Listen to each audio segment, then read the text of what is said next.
just saying, when we write a thesis statement, first question is, where do we write it in my paper? First of all, you might see it in abstract. Not in the thesis statement, you won't see it in methodology or in discussion section. You might see it in abstract.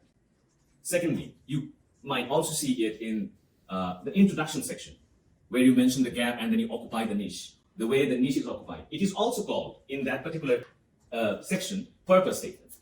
The purpose of this research is, then what you mention, that is also a thesis statement. Make sense? We'll see examples. So I said two positions where we place thesis statement. Abstract, or the end of introduction, or wherever in the introduction section you mention your way to occupy the niche, the way to occupy the gap, the way you're filling up that gap. So these are the two places we see a thesis statement. The best approach to write a thesis statement is before we begin our main paper, before we start writing the article.